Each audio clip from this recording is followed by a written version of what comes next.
Matur sembah nuwun, salam rahayu buat semuanya, masih dengan Kang Tro, bertemu kembali.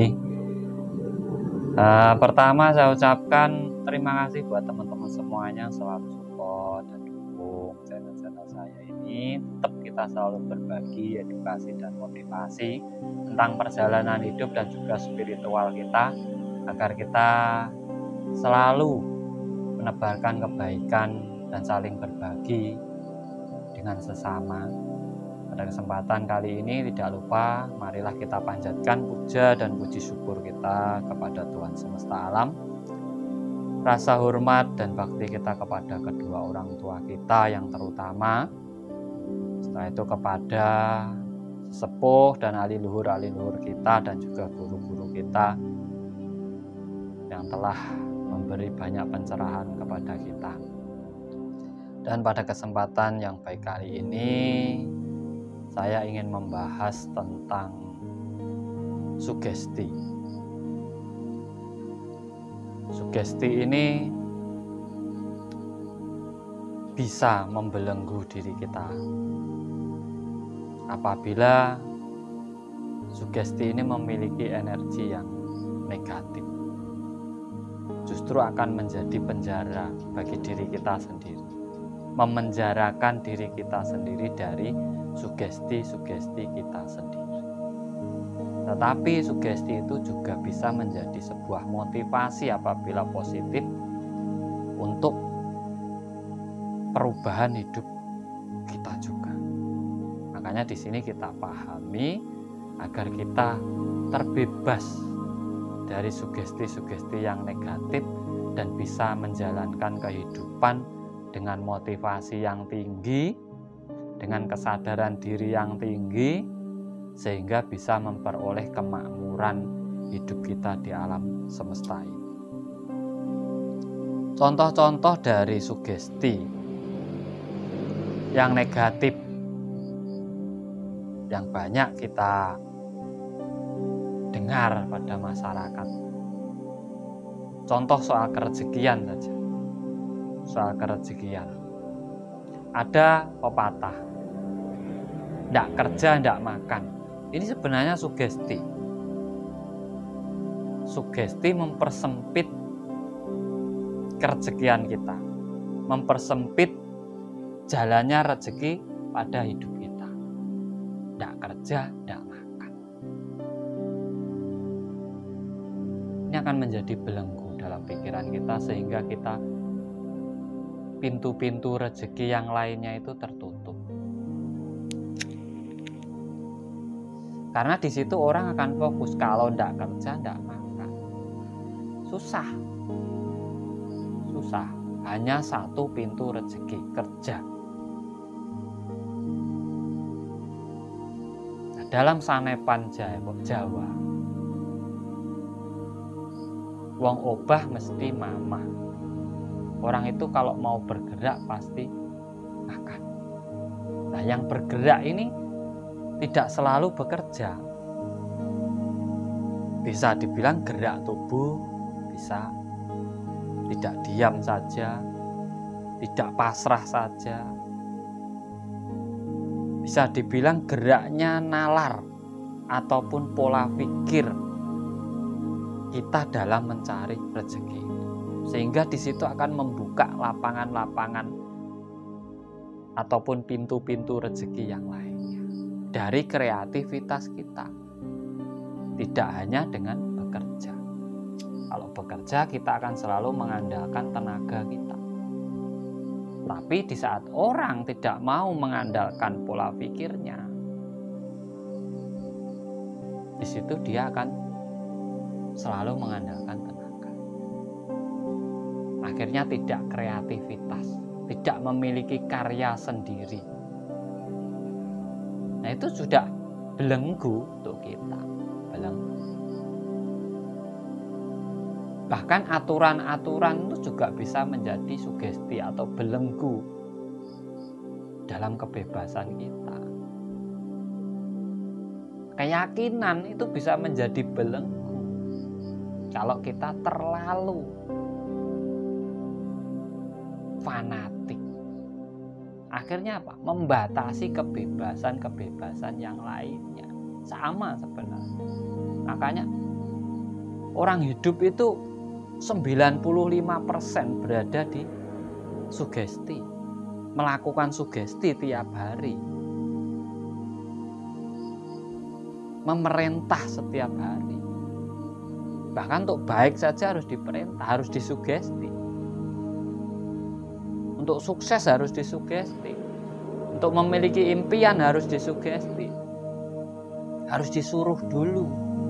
Tidak mau mengembangkan pola pikirnya sendiri dengan kesadarannya sendiri. Itu yang banyak kita hadapi dalam masyarakat.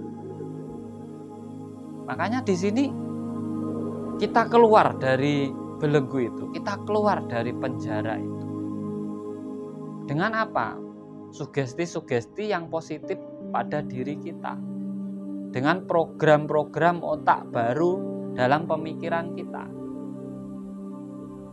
Sehingga kita bisa memunculkan kreativitas baru dalam hidup kita yang akan membawa lebih cepat ke jalan kemakmuran kita. Sebenarnya di situ yang harus kita pelajari kembali, yang harus kita dalami kembali. Agar apa? Tidak ada sekatan, tidak ada pembatas dalam diri kita. Karena pengetahuan manusia itu luas. Pengetahuan itu luas, dunia itu luas. Kreativitas seseorang itu luas.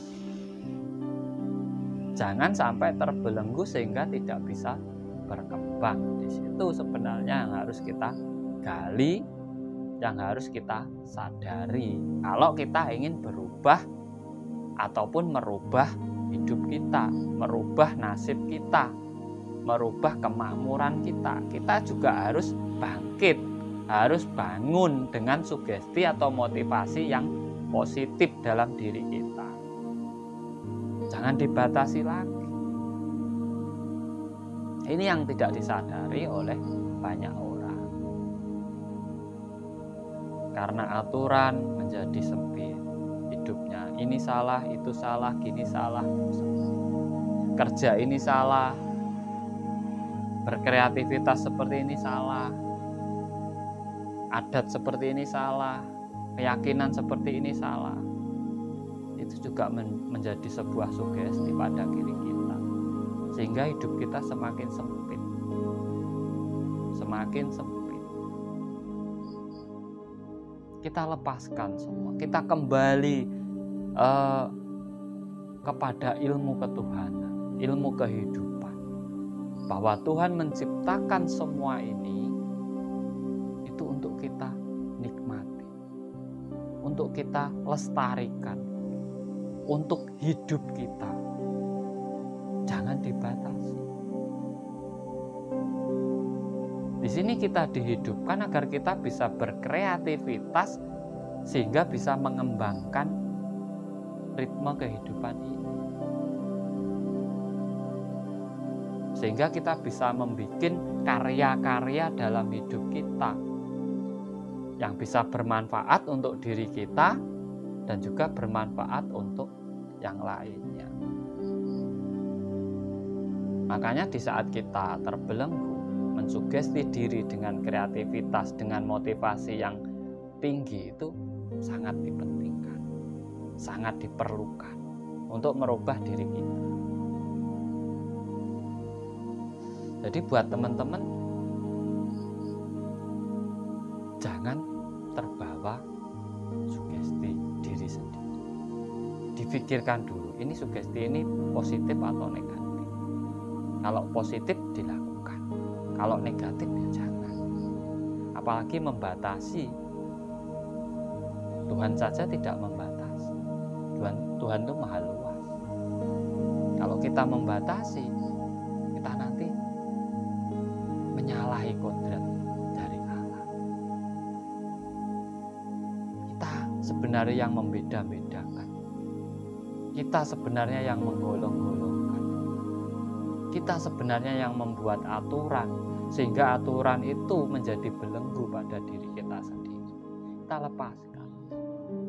Kalau kita memang sudah bagus, kita itu sudah tidak membutuhkan aturan. Orang bagus itu tidak membutuhkan aturan.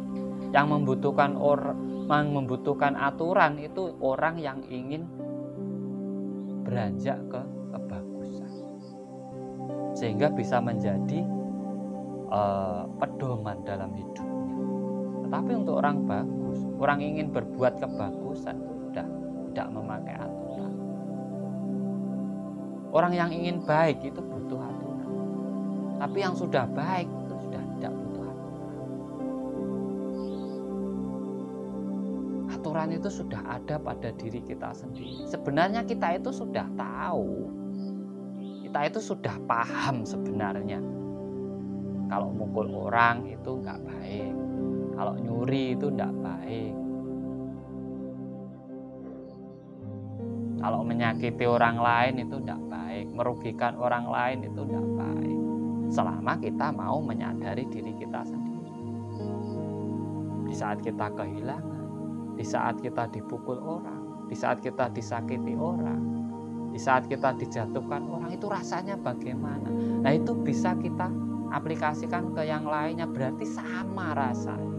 Saat kita menyadari itu, kita itu tidak akan berbuat semena-mena kepada yang lainnya. Sebenarnya di situ. Tetapi kesadaran diri ini berkurang, semakin berkurang, semakin berkurang. Rasa menghargai yang lainnya itu juga semakin berkurang. Budi pekerti semakin berkurang, tata krama semakin berkurang. Sehingga semua itu seperti dipukul rata. Yaitu yang membuat akhlak itu semakin tipis. Banyak orang pintar tapi kurang orang yang berbudi. Banyak orang pintar tapi kurang yang jujur.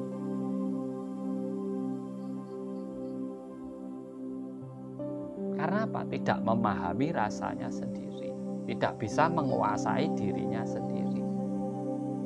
Nah, ini dibutuhkan sugesti-sugesti yang positif lagi dalam dirinya untuk memupuk kesadaran dirinya kembali bahwa kita membutuhkan yang lain, yang lainnya juga membutuhkan kita. Manusia membutuhkan makhluk yang lainnya, makhluk yang lainnya juga membutuhkan manusia. Saling membutuhkan, saling menghidupi satu dengan yang lain. Itu sebenarnya sugesti. Kekuatannya luar biasa. Kalau menjadi motivasi, menjadi pendorong yang luar biasa untuk kesuksesan kita, untuk keberhasilan kita, untuk kemakmuran kita, itu sangat luar biasa dorongannya dari sugesti itu. Tapi dengan wujud motivasi diri, program-program diri, karena dari kesadaran diri. Tetapi apabila sugesti ini menjadi sugesti yang negatif, itu akan menjadi belenggu-belenggu, sehingga mempersempit hidup kita sendiri, menimbulkan ego-ego yang di situ nanti hanya yang timbul merasa. Tidak bisa merasakan, tapi merasa benar sendiri, merasa paling sempurna, merasa paling suci, merasa paling bijaksana, ingin dipuja, ingin dipuji, ingin dihargai, ingin dihormati, tapi tidak mau menghargai dan menghormati orang lain, tidak mau merasakan perasaan orang lain, tidak mau bersinergi dengan makhluk yang lainnya. Itu susah.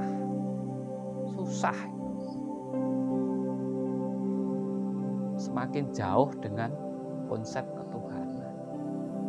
Hidup itu saling melengkapi kok, bukan saling menggolongkan. Kita harus merahmati semuanya kok, bukan hanya golongan kita saja. Bukan hanya dengan orang-orang yang kita senangi saja.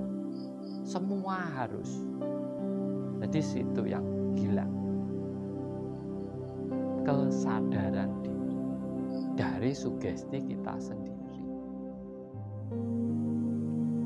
Karena yang awalnya sugestinya baik untuk kebaikan, di saat terlalu berlebihan akhirnya menjadi sugesti yang negatif sehingga menjadi belenggu pada diri sendiri, menjadi pembatas antara satu dengan yang lainnya. Nah, itu yang harus kita sadari dari sebuah sugesti itu tadi. Dan sebenarnya keilmuan yang ada ini juga sumbernya dari sugesti. Kepercayaan diri itu adalah sugesti, motivasi yang positif. Rasa percaya diri itu juga sugesti sebenarnya untuk semangat hidup kita.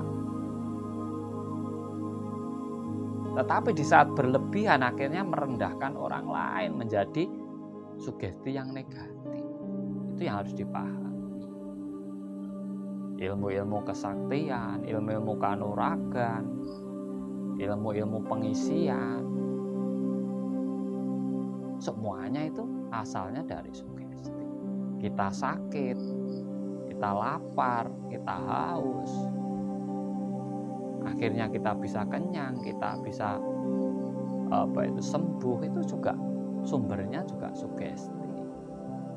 Jadi sugesti itu sangat penting, berperan sangat penting dalam hidup kita. Tinggal kita mengarahnya kemana, positif atau negatif. Nah, ini teman-teman harus menyadarinya di sini. Agar apa? Kita itu tidak terbelenggu oleh sesuatu yang kita bikin sendiri, akhirnya menjadi ketakutan diri kita sendiri. Sugesti kalau berlebihan akhirnya menjadi sebuah ketakutan. Takut lapar, takut sakit, takut mati, takut tidak dihargai orang, takut namanya jelek. Itu hanya ketakutan kita sehingga membelenggu hidup kita. Saat kita melepaskan semua, kita menjadi manusia seutuhnya, kita gunakan naluri kita gunakan akal pikir kita menemukan cakra dalam diri kita, cara untuk menghadapi perjalanan hidup kita. Di situ seluruh masalah-masalah kita akan selesai. Yang membelenggu orang itu adalah rasa kebingungan yang akan menjadi sugesti sehingga meruwetkan hidupnya sendiri, mengombang-ambingkan hidupnya sendiri. Makanya kesadaran diri itu penting, karena itu sugesti negatif dalam diri kita. Akan menjadi motivasi ataupun kreativitas baru dalam hidup kita. Di dalam kita ingin meraih sebuah kesuksesan ataupun kemakmuran dalam hidup kita. Bahkan kesadaran diri ini akan mendekatkan, menyatukan seluruh makhluk di alam semesta. Akan bisa menemukan cahaya kebajikan dalam diri kita dari kesadaran diri. Bisa menemukan wujud Gusti yang sejati itu karena kesadaran diri. Sehingga di situ sudah tidak ada batasan ataupun perbedaan lagi. Itu yang harus kita sadari. Penting, sangat penting. Sehingga harus benar-benar dipahami. Bukan hanya dipelajari buku